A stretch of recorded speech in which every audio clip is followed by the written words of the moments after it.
история началась с любительского фильма «Остинская легенда», снятого художником Азамбеком Джанаевым. Картина обошла экраны многих стран мира. 1966 год XX века стал отправным пунктом становления кинематографа в Осетии.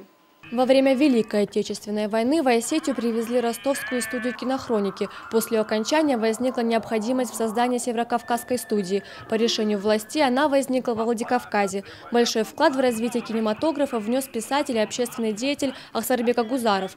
Благодаря его организаторским способностям и был создан кинокомплекс, обслуживающий весь Северокавказский регион. Нужно благодарить, конечно, Ахсарбека Агузарова, потому что это человек, который на своем энтузиазме, своим личным авторитетом, он смог пробить это. В Советском Союзе было это непросто. И, конечно, это был такой мощный паровоз, который уже за собой потащил. Тогда и появились именно тех, на кого мы сегодня равняемся. У истоков остинского кинематографа стояли Измаил Бурнацев, Рафаэль Гаспарянц, Батырбек Дзбоев и многие другие. Фильмы «Сюрприз» и «Волшебная папаха» помнят до сих пор. Во времена Советского Союза особое внимание уделялось тематике, однако это не помешало появлению фильмов с национальным колоритом, таких как «Чермен». Развитие остинского кинематографа было тесно связано с грузинским. Возможно, этим можно объяснить спад в нашем кино, последовавший после развала Советского Союза. Сам термин «остинское кино» нередко ставится под сомнением. Я не хочу говорить остинское кино, я могу говорить кино в Осетии, потому что есть понятие грузинское кино, которое это явление грузинское, как и итальянское, это не реализм итальянский, это явление в искусстве вообще. Очень давно были осетины, которых можно назвать кинематографистами, первыми кинематографистами. Еще в Осетии кино не было, но осетины кинематографисты были.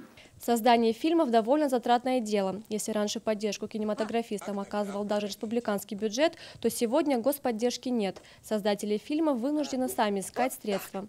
Документалистика не столь затратна, потому живая по сей день. Главному республиканскому деятелю документального кино Рафаэлю Гаспарянцу совсем недавно исполнилось 70 лет. Вот я лично игровую картину «Легенда горы Юльбау» снял в 1994 год. Всего после этого я игровым кино не мог заниматься в силу разных причин. В том числе из-за того, что производство было прекращено, финансирование, отсюда все остальное. И вот сейчас молодежь, у меня была возможность, так сказать, наблюдать этот процесс, потихонечку нащупали, так сказать, возможности, на свой страх и риск, значит, снимают картины.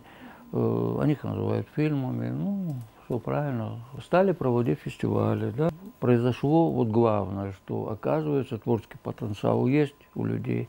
Они хотят и реализовывают. И я думаю, что не хуже, чем мы на той стадии, когда были в таком же как бы состоянии. Вот. И вот это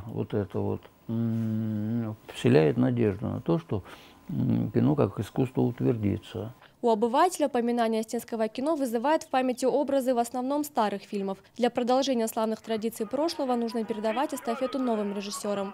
Тома Валева, Валерий Гадьев, Борис Тупоев, Тимур Мазаев. Осетия ТВ.